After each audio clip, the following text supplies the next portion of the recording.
health, freedom from worry, gratitude, and relationships with outstanding people. Are these the 4 pillars of prosperity? Let's find out. This is Prosperity and Something Greater.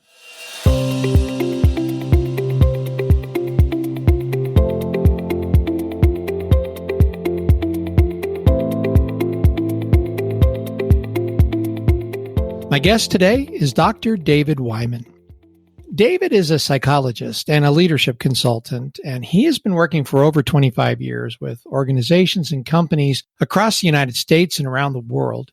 And his firm, Weiman Consulting, provides talent assessment services to help companies make the best hiring decisions, executive coaching to develop awesome leaders, and development assessments and programs to help foster high-performance teams.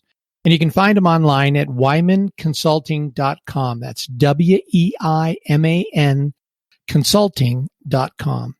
He's been interviewed as an expert on leadership and psychology in Businessweek, the Los Angeles Times, the Philadelphia Inquirer, Men's Health, Entrepreneur, and other publications. He's also served on the faculty of the University of Pennsylvania Medical School and is currently an adjunct assistant professor at Widener University's Institute for Graduate Clinical Psychology.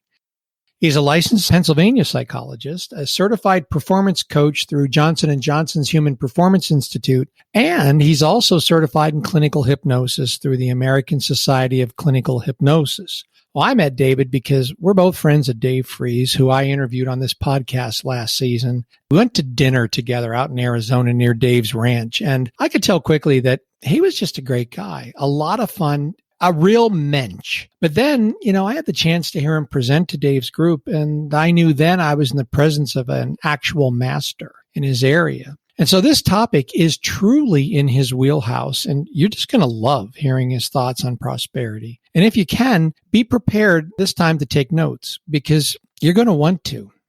Now, Dr. David Weiman.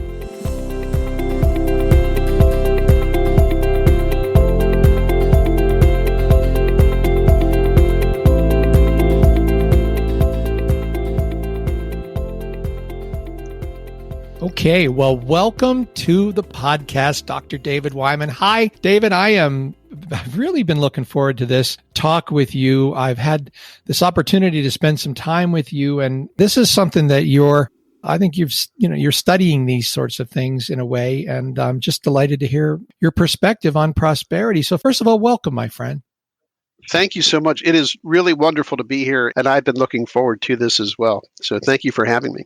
And, I do want to say one of the fun things about getting to meet you and know you now is to be your friend on Facebook, because every summer you go down to your home down there. It's in Ventnor. Is that where it is? Yeah. Yep. Exactly. And David has this ongoing, I don't know what we call it, Facebook, I guess I'll call it show called Overheard on the Boardwalk. Yes. And he's just sitting there and people come by and he hears snippets of their conversation and he shares Overheard on the Boardwalk. And every time you get back down there, I always say, oh, good, my favorite show is back in session. So, and I appreciate your feedback when you comment on it. It's terrific.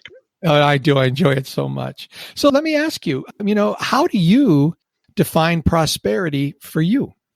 There are sort of 4 pillars to that. And this has been an interest of mine my entire life. My grandfather came here from Poland at the age of 18, and he had the clothes on his back. He threw the rest of his clothes overboard when he arrived at Ellis Island because he did not want to wear things that immediately identified him as being from Europe, and didn't speak English. First job was working in a candy factory, and he prospered. He really developed in the relationships with the owner of the candy factory who financed him buying it. And then he invented this formula for marshmallow whip that kept it soft in ice cream and made quite a bit of money from that. And these rags to riches stories, to be part of a family where there's that ethic, is part of where these are sort of 4 pillars for me, but they haven't necessarily just been things I've learned from later in life. I think some of these were instilled in me as a child and hearing these stories. And those 4 are health, the first one, that first pillar of prosperity. Because I've seen how when I feel good, when I feel energized, when I wake up in the morning and I'm ready to go out and take care of whatever I need to do, that when I feel healthy about that, it just the day is easier. And I even heard one definition of physical fitness was the ability to do what you need to do during the day with ease. And so I have health as that first pillar. The second pillar for me is freedom from worry, because I believe that worry can be all-consuming. And in fact, in psychology, the old diagnosis for generalized anxiety disorder had included in it worrying more than half the day. It wasn't that you're just worrying at all, because everybody has worries. It's the amount of the day that we worry. So freedom from worry, that's different than happiness. It's just freedom from worry. Pillar number 2. Pillar number 3 for me is gratitude. I feel awesome. I feel wealthy. I feel prosperous when I think about the things that I'm grateful for. And I have a gratitude exercise that I do every morning. I was presenting to a group sponsored by a local bank and trust company, and the father of a good friend of ours, David Fries, was in the audience that night. And I mentioned this gratitude exercise. He raised his hand and he said, I wonder how powerful it would be to do that at night, because that's when I do it. And so thinking about what I'm grateful for in the morning, and since then thinking about what I'm grateful for at night, is the third pillar of that prosperity for me. And the fourth is relationships with outstanding people. So I know this doesn't sound like, well, where's the money part? For me, the prosperity comes when those things are in harmony with one another. That health, that freedom from worry, the gratitude, and the connections to excellent people, because those things set me up for prosperity. They're the pillars of it for me. I think that's great. So just out of curiosity, because I imagine some people listening now are wondering, what is that gratitude exercise that you do? Is that something you could just quickly encapsulate and tell us what you do? Because it sounds interesting. First 5 minutes are thinking about what I'm grateful for. I start with qualities that I have that I hope I possess. Being a friendly person, being positive, being happy, these sort of attributes that I try to show in what I do. And then I get a mental image of every person in my life, starting with the closest person or people to me in my family, and then out to friends. After 5 minutes, though, I cut that off and I move on to the next piece. So the gratitude piece is the first 5 minutes. In the second 5 minutes, I envision the life that I want in the future. It's not a specific time. I can't say it's 10 years from now or 20 years from now, but I see myself in the future like I'm watching a video. And often I see myself in Ventnor, by the way, out on a terrace or balcony of a home, not the place that I have now, which is a condo, but just enjoying friends and family. And that's what I see in that little movie. And in the third section, the last 5 minutes, I envision the day going exactly the way I want it to go. So if I have meetings with people lined up, or in thinking about this podcast, I imagined how I would want us to both feel at the end of that. Covey's begin with the end in mind. So that's the whole package there. It's 15 minutes, then I just shut it off. And I don't stop to do that. It's not a meditation. I might do it while I'm getting ready to leave to come to work. If I'm not finished then, it might be on my way to work. But that's the setup. It's 15 minutes total. First 5 minutes, gratitude. And again, I'm seeing the people. That's not more like a movie. That's more like photo album, where I'm picturing those people that I'm grateful for and why I'm grateful for them. It's not just this like a film strip or slideshow where I'm seeing the images pop up. But if I think about somebody important, why is it that I'm grateful for that person? If that's all that I did, I still think I'd have a phenomenal day. Like if I didn't envision the future and if I didn't think about how I wanted the day to go. When you have thought about the people in your life that you're most grateful for in the morning, it is pretty hard to have a bad day after that. At least that's my opinion. Well, thank you for that. It's interesting. I'm going to go for that. And thanks for sharing it. I have this movie in my head. And again, it is not specific. It's not a specific place. It's not a specific time, but it's me in some place where that's wine country, where there's vines behind us. There's a beautiful table and there's just friends and family around the table, and we're just together and healthy and happy. And like I said, it's not necessarily a goal. It's not even a specific spot. It's a feeling that I want to have. And a way that I see a lot of happiness in that. So, well, wow. Okay, let's do this then. Let's ask you, what were the defining moments or events that really led you to your very interesting career path? I mean, I've been fascinated by what you do, and this is just a chance to give everybody a chance to get to know you. Thank you for that and opening that door. I always had this empathic desire to help people, but that's not my first career. I got out of college, I had a degree in religion, and I had been a child prodigy in advertising and marketing. When I was 19 years old, I was the marketing director for all of the Wendy's restaurants in South Jersey. We had 9 of them. So this was a franchisee who owned these and a bunch of other businesses in Ocean City, New Jersey, and put me in charge of the marketing. And I was so young that when I was negotiating radio time, the salesperson from the radio station came over and he asked me where my father was because he thought David Weiman couldn't be me. He thought it had to be somebody older. And at 19, I think I looked a little older, but apparently not enough. So I was learning the marketing field at that time through Wendy's marketing manuals and things like that were provided to us. And also this sort of, I guess, natural flair for what I thought at the time was communicating with people and persuading them. And my first job out of college was with a advertising agency in Philly. I was an account executive and a copywriter. Didn't really like it there. Left and wound up getting on with a publishing company that I joined in July of 1986. And they published the world's oldest gem and jewelry arts magazine, Lapidary Journal, and several other publications. And initially, I was there as a part-time copywriter, and I would bring an electronic typewriter into the office, and I'd work out of the kitchen. They were in a few different apartments that were connected to each other. And eventually, I was hired full-time. And while this was happening, I guess I had this other life. And the other life was I had trouble imagining myself one day telling my kids that daddy writes clever headlines for a living. Like I wanted to do something more important. And that's where that empathic desire I mentioned kicked in. And I had heard of these post-baccalaureate pre-med MD programs. And I thought, wow, if you have the ability to help people, you should help the people who are in the most need. And the people who are in the most need are people with physical problems, physical ailments. And so I was admitted to University of Pennsylvania's 5-year post-baccalaureate pre-med MD program. And one of the things that hit me when I started the program was that medicine was really becoming less about the person and more about quick diagnosis and writing a prescription. And that didn't appeal to me as much. And I actually withdrew from that program, reconsidered what I wanted to do, and entered still at University of Pennsylvania, a master's degree in counseling psychology. Never had a psychology class in high school or college, just wasn't something that was on my mind. So I was admitted to that program and finished that in 12 months. And at the publishing company, they had rolled out these employment agreements that people had never had before that sort of codified what your relationship with the company was and included some Pennsylvania law that you're employed at the will of the employer and you could be fired at any time without cause. Well, 6 people said they were not going to sign it. We had 65 employees. And the publisher called me into his office and he said, hey, you've been studying the psychology stuff. Like, why don't you slice off a few pounds of psychology and see why these 6 people won't sign?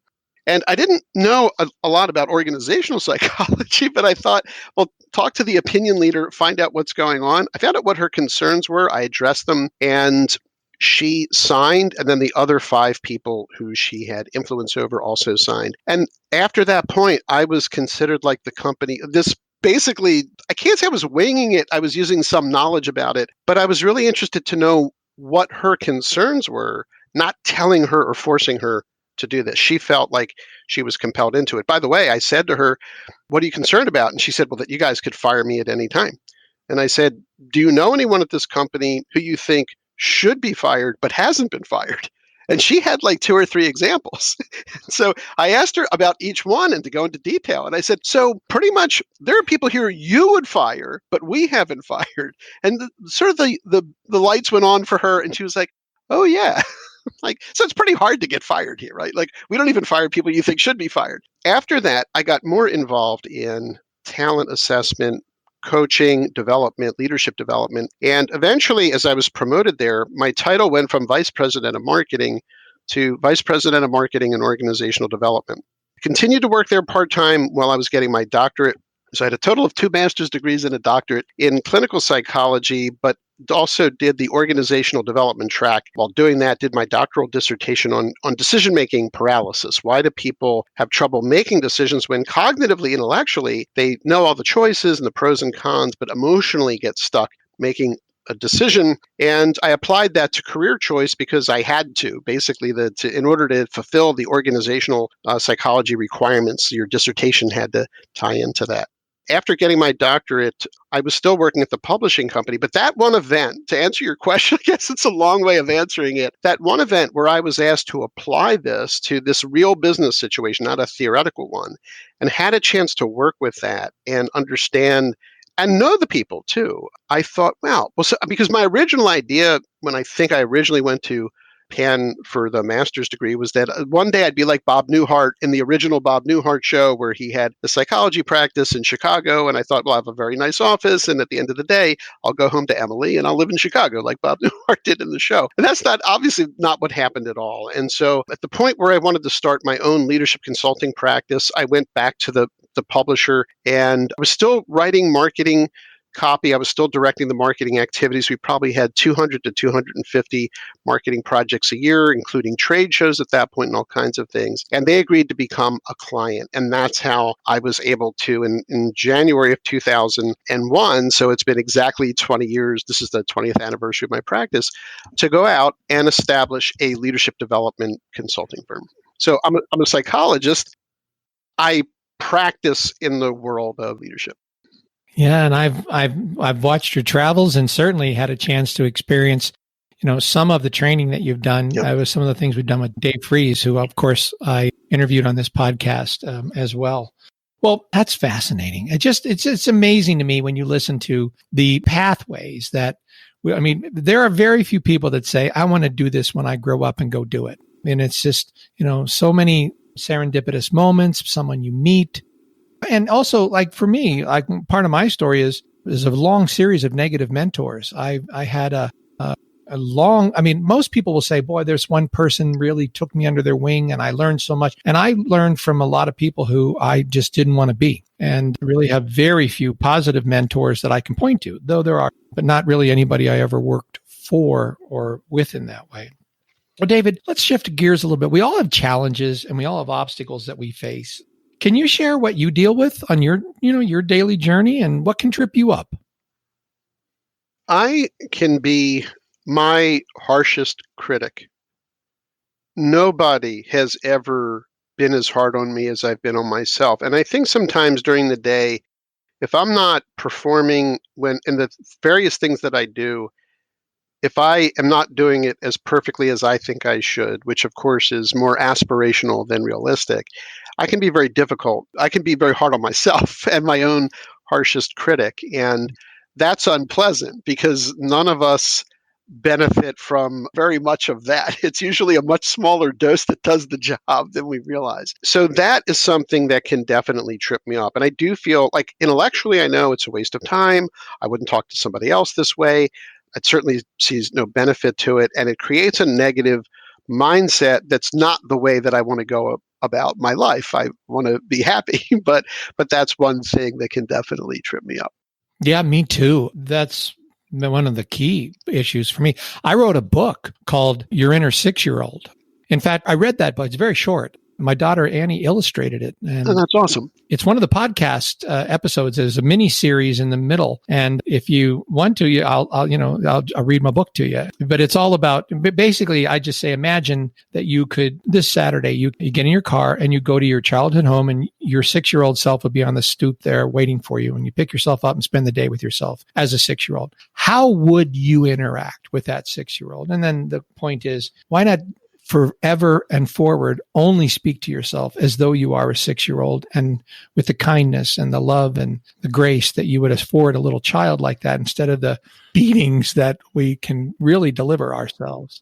Exactly. What's interesting about that is that I also think that things we knew at that time and the ways that we viewed the world are really fascinating. And there's a hypnosis exercise called the Inner Advisor that I went through while I was doing my training in clinical hypnosis. And when I went through it myself, and they're walking through sort of identifying who this inner advisor is that you want to ask questions of, I had the image of myself at 6 years old. And I was asking my 6-year-old self how to listen better. And at that age, when my parents had a dinner party, me and my brothers would come down the stairs quietly, sit on the steps, and listen to what the adults were talking about. And I think, in fact, that helped me become who I am. And even with the series that you mentioned, Overheard on the Boardwalk. I mean, that's me as a 6-year-old I'm sitting on the boardwalk, but on a bench. But as a 6-year-old, I would have sat on the stairs, and then eavesdropped on what the adults were talking about over dinner. And so I even think that 6-year-old self can provide some advice or wisdom. You've heard the expression, that the child is the father to the man. Yeah. And I really do believe that. But that's a great point that you brought up. Oh, yeah. Well, and I did it for self-preservation because I needed to absolutely be kinder to myself than I am to anyone else, because that's the only way you can hopefully spread it. So, well, I'm very interested to hear your answer to this question, which is, what is the top strategy or strategies that you use to keep you heading in the right direction and not really slipping back into your, old habits? Part of that is an inside job and recognizing when I am slipping. And I use a time limiting technique where if I'm in that mode, I'll look at my watch.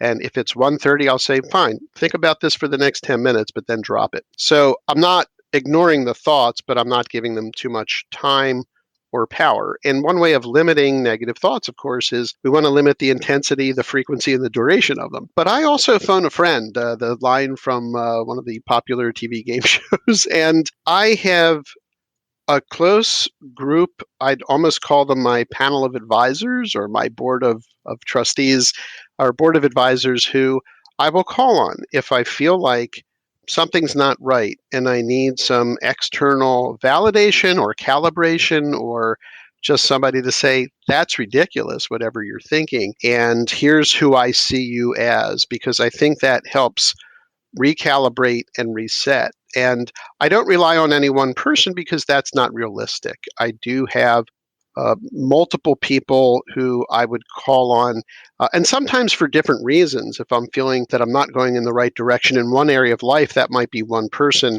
In another area of life, it might be someone else. And I have also written some notes to myself that if I feel like I'm stuck, it says, read this. And it's a tab on a spreadsheet, and I colored it red. And it's like advice to myself when I've gotten out of feeling stuck or like I'm sliding in the wrong direction, going sideways, I call it. So I feel like when we're in a positive frame of mind and we know how we keep ourselves on track, if we write that down and keep it somewhere safe, then when we need it, we can provide that advice to ourselves. And I do click on that tab periodically and read the notes that I have written for myself to help keep things on the straight and narrow. I love that idea. That is brilliant, actually. And it's interesting. My brother often says, you can have an Amtrak derailment in your head. And I think that, like I built my company around the concept of the mastermind, and that, together we help each other and support each other. I've had an interesting thing happen for me in the last year, which is different for me. So like we had talked about before we started the session, as I said, the quarantine during this pandemic time, the quarantine side of it has suited me quite well. And I've had a very successful exercise program, which has never happened to me. I mean, literally this June 1st, which is only several weeks away from this recording, I will have my 1-year anniversary of walking every Monday through Friday. Every morning I get up and walk, and I do 100 push-ups every day. And I have never ever had a period of unbroken exercise that lasted a year in my entire life. And one thing that I've done is a friend of mine who's on the East Coast, and I get up going and give him a call, and he's walking too. And we have a moderately regular conversation all the time. And that's unusual for me to be in that close of a contact. And, I've worked through many things like, well, what's new? I mean, if you talk 5 days a week or 4 or 3 days a week, you run out of what's up with you guys stuff, and you get into far more interesting things. And that's been very useful. This is so important because people have lost this art of conversation that you're describing.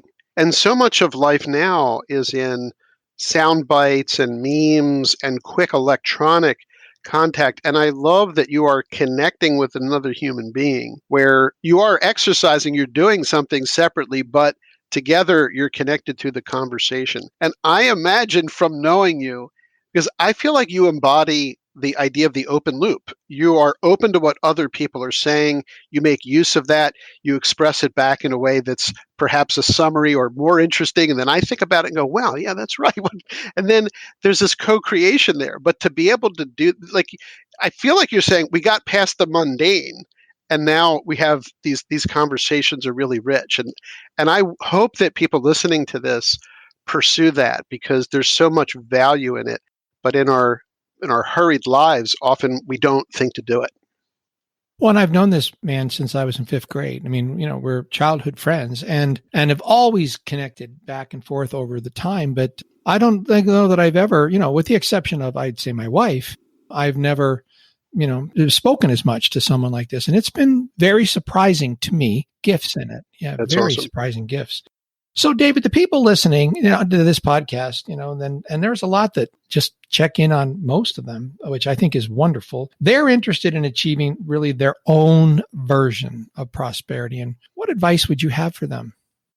Number one, know what your inflows and your outflows are. So that's a business term, but you want to know what's coming in and what's going out of your life financially. The wonderful book, which I'm sure I know intuitively you agree with this, but The Millionaire Next Door is just brilliant. And really understanding what your expenses are is key because a lot of people come to me in coaching and they talk about the goals that they have, or they're about to negotiate a salary. And I'll say, well, what do you need? You need to know what you need. And do you know what your expenses are? And they say, no. And I said, well, what are you negotiating with? Like, if you don't have that as your baseline, then you might negotiate a salary that doesn't meet your needs. And that's bad. And some people who have you would think just because they seem like they're aware and they're concerned about money, don't know what their expenses are. And so getting down to this bottom line, inflows and outflows, is really important. You want to understand what you're spending, what your household budget is, because you might find in there opportunities to reduce expenses, and that increases your prosperity. The second thing related to that is to aspire to be debt-free. Debt is risk, and to quote the financial guru who I love in many ways, Susie Orman, one of my favorite sayings of hers is money goes where it's treated well. And so when you are focused on eliminating debt and that's how you build net worth, that's how you build prosperity, it's really important. And at least in the work that she's done and her explanations of how she works with people, the folks who take care of money the best seem to attract more of it. The third thing that I think is really helpful is I was impressed by this the first time I heard about it, but it was a Baptist minister named Russell Conwell who was a philanthropist and he was also an attorney and he was an educator. He founded Temple University and he was famous right after the turn of the century for this speech he gave called Acres of Diamonds. And he gives some stories that he learned while he was traveling that were told to him about this concept that people often think prosperity is over there. I have to go over there to get it. It's over the neighbor's fence. It's outside my city. I have to go to California if I want to be successful, if I don't live there. And basically he said that prosperity lays all around us and that we want to search for it there. And so his Acres of Diamonds was that acres of diamonds lay at your feet. And it's a matter, he believed that anybody could become prosperous. And you want to start with the things that are right around you. And I imagine that he also meant this somewhat metaphorically, that it's the people that you surround yourself with, it's the things that you surround yourself with that help you gain prosperity. So to think about what's right there, a lot of people are like, I got to change my life. I got to shake things up if I want to earn more and improve. And I'm not sure that that's the best idea. Sometimes I think the things we know the best, those things that are right around us, have a huge impact. The next thing I'd suggest is become a lifelong student if you're interested in success and money and prosperity. When I was a little kid, I used to collect piggy banks. I was fascinated by saving, and I was super interested in how that worked. Like if I put money in the bank where I could see it because it was glass, did I save more than when it was in a little bank that looked like a vault? It said Fort Knox on it, and there was a little dial on it. Well, all of these things were appealing to me even as a kid. I was always interested in money and wealth and how people accumulated it and lost it. So if that's of natural interest to you, then studying like the Stanley's book, The Millionaire Next Door and Think and Grow Rich by one of our the lights for you and I, that when you learn about it, both from books and articles and people that you know, that's super important. And the last thing would be to connect with successful people and make them part of your network and learn as much as you can. One thing was when I started doing that, there were some things I was embarrassed to ask. And I learned that with the right mentors, with the right people around me, that I lost that inhibition and I would ask them the important questions and I would share with them the status of things in an honest way so that I could get honest feedback. I don't know whether it's in The Millionaire Next Door or their follow-up book, The Millionaire Mind, that the authors explored this idea, but I thought I read in one of those books that your salary or your income tends to be the average of the incomes of the people you spend the most time with. Now, of course, that could be an artifact because just socioeconomically, how we tend to gather people around us. In social psychology, the people you spend them, the people that you get to know are the ones who live near you. Like that's just a little obvious. But I've always felt that our happiness is also the average of the happiness of the people that are around us. So if there are happy, successful people in your life, things start to vibrate at a different frequency. At least I feel this way. And so I really encourage people to get to, if there's people in your orbit, in your social circle who you feel are successful, are happy, and do understand prosperity, to connect with them and endeavor to learn more. Really prosperous people who have it in here inside are happy to share the secrets of getting there. Jim Rohn said, "You're the average of the 5 people you hang out with the most." I agree with that. I think it's interesting. We are more affected and influenced by who is around us, including all of this political commentary, punditry, news, and all that stuff, and like advertisers, this. Advertisers all know that all of us think, oh, yes, advertising works on other people, but not on me. And oh, yes, it does, right? You are influenced by these things that you see. One time, Diane and I, we renovated a kitchen and we got all these GE monogram appliances. And then we're watching later. And of course, now our reticular activating system kicks in, right? So we actually notice this. But Top Chef is a show that we love. We love to watch those cooking competition shows. All they use are GE monogram stuff. So the question is, was that, coincidence? I don't know. I don't think so. So we're deeply influenced by those people that we hang around with, and we want to search them out.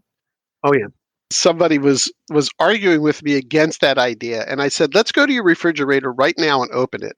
Because I bet the Hellmann's mayonnaise and the Heinz ketchup that you have in there is what your parents bought. When they thought about it and reflected for just a moment, they realized, yeah, that's true. So where did that come from? Like, have you actually tasted all the ketchups out there and just decided that Heinz was the best? I personally think it's a great product. But a lot of times just looking at what's in our refrigerator and realizing it's kind of what we grew up with. And so we prefer it because it's familiar and it was our parents' choices. But yeah, I agree with what you said. That's a funny thing. This is true.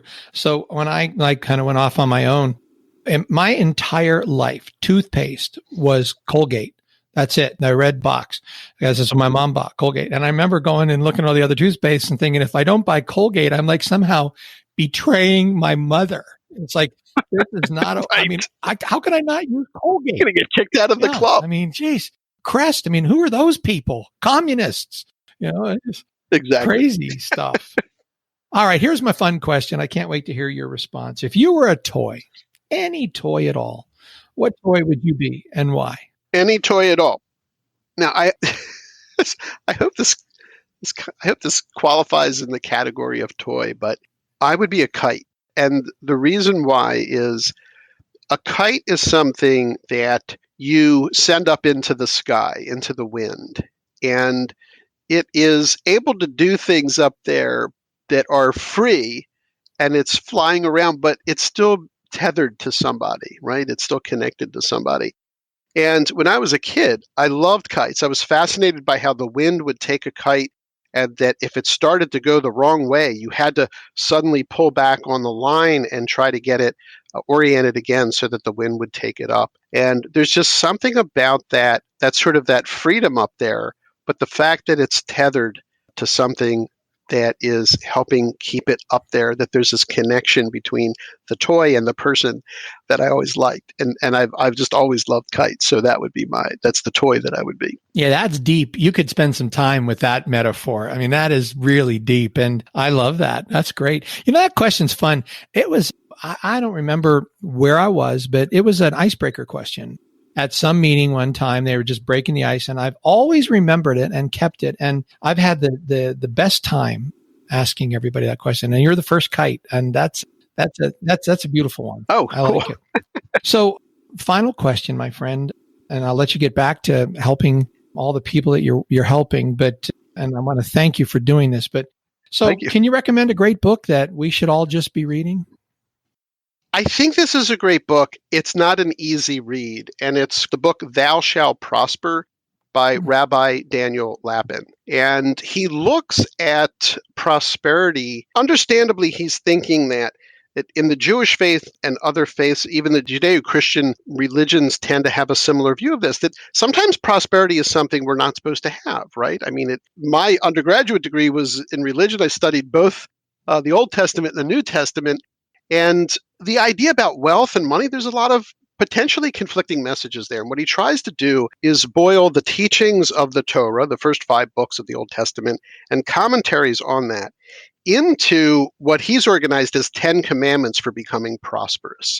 And so he's looking at biblical text, but also writing about it, but he applies it to the modern world. I'm saying it's not an easy read because he goes into quite a bit of detail, both in terms of the kind of the faith and scripture, but also a ton of examples of business leaders who are successful and applying these 10 commandments, these 10 principles, to look at how they became successful and perhaps how some didn't.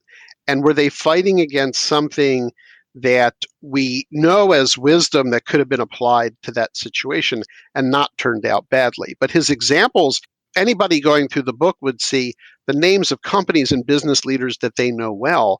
And so this organization of them as 10 commandments for becoming prosperous, it's a super book. It's just dense. It's not a fun read where you can sit on the beach as I do. Oh, this is awesome. It is awesome in its own way, but it's dense. It's a book that makes you think. And so I found myself as I've been going, and I'm still going through it, but kind of pausing and thinking, geez, is this how I feel about money? Is this like, he mentions that it's something that I think I've even heard you talk about as well, which is serving other people. We're all in service. Well, he argues that everything we do is potentially a service. It's serving other people.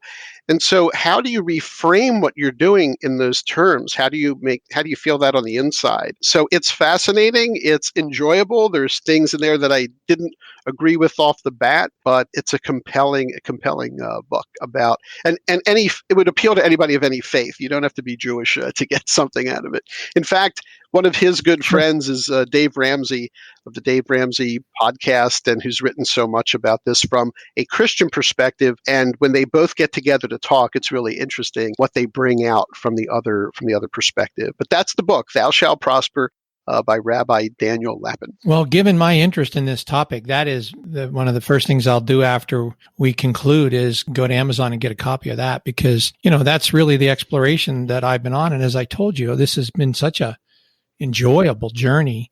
And I've learned so much from that very first episode when I was saying, what can I see to that now? Yeah, I'm not the same person I was when I started this, and you had said that you step in a river and you're always in a different spot. You're always in a new place because it's never the same. So, well, my friend, I knew that this would be a very, very prosperous conversation. And I can't thank you for taking the time.